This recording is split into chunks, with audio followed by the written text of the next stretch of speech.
Hey, what's up? EZOVERDOSE here. So this is how to solo Baleroc easy mode.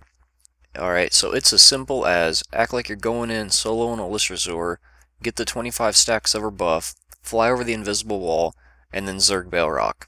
That's it. There's your explanation. Video's done, 20 seconds. Alright, well if that's not enough information, I'll break down list resort mechanics and then like Baleroc RNG a little bit and leave you at that. So for a list resort, you're picking 3 of these feathers up and you're gonna flap in the air, and then you're gonna do like some old Star Fox Nintendo 64 shit where you're flying through the rings. You get these rings, and the rings make you refresh your buff to where you can fly, and they also give you like a haste buff.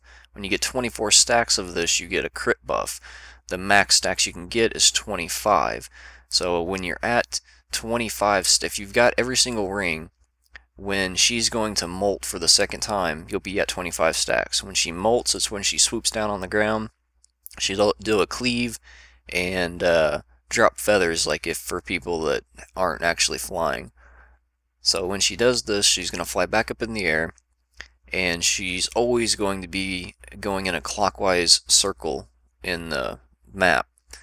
So when she goes in a clockwise circle and she's going next to the mountain that's by Baleroc, grab one last ring and then haul ass over to the invisible wall, up and over it. I'll throw a picture in here of where like I think the invisible wall is.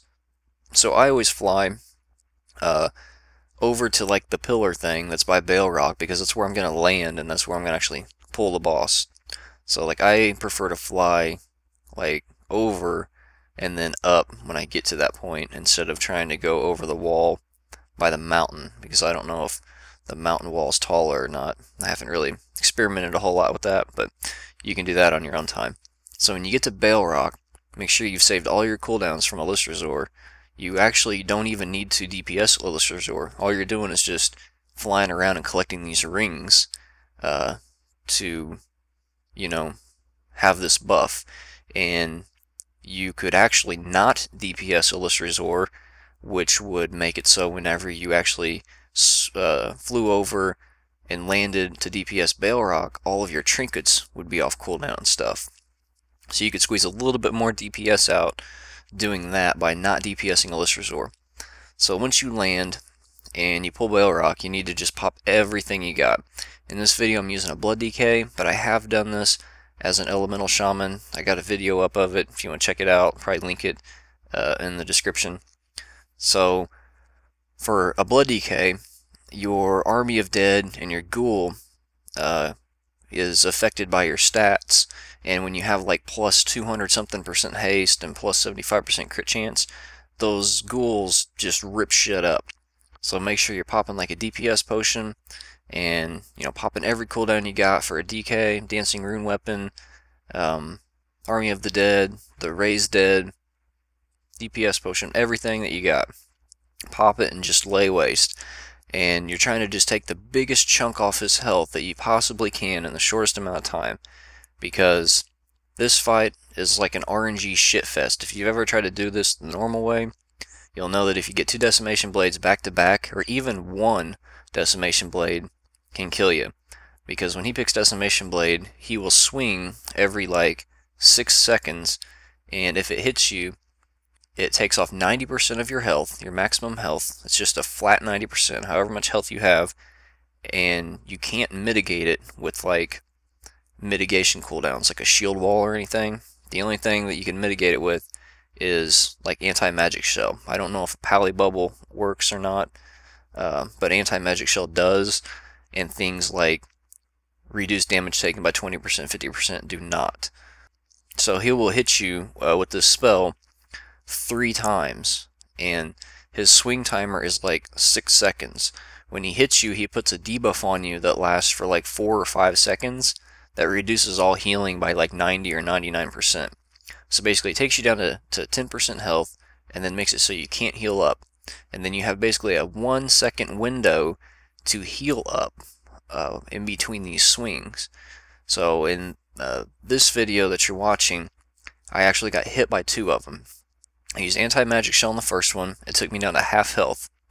Okay, I didn't hit any keys to make sure that I was not in mid-global cooldown whenever he was in between swings and my debuff fell off. So as soon as my debuff fell off in that 1 second window, I used Death Strike and Rune Tap, and I think I got a lucky Bloodworm Burst. And then I got hit for the second one, which dropped me down to like nothing. Then for the third one, I actually parried it. I had Dancing Rune Weapon come off cooldown like right around that time, and I popped Dancing Rune Weapon, which increases your parry chance. And I got lucky and I parried the last swing, which if I hadn't, I'd been dead.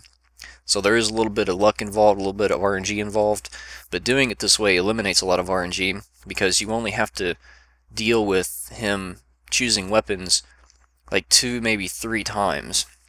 If you get real lucky, he'll pick Infernal Blade every time. You don't have nothing to worry about. If you don't get lucky, he'll pick Decimation Blade back to back, and you're just screwed.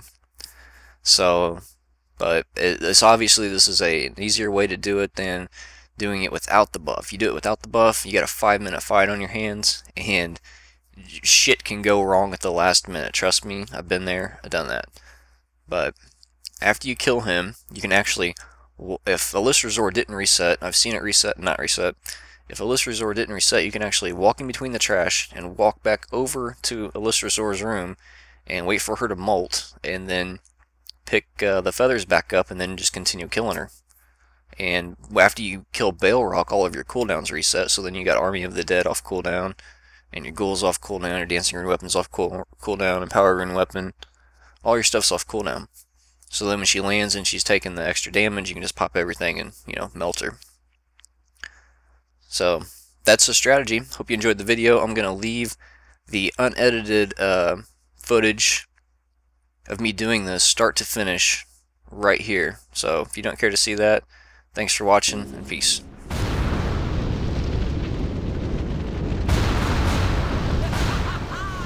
I serve a new master now, mortals.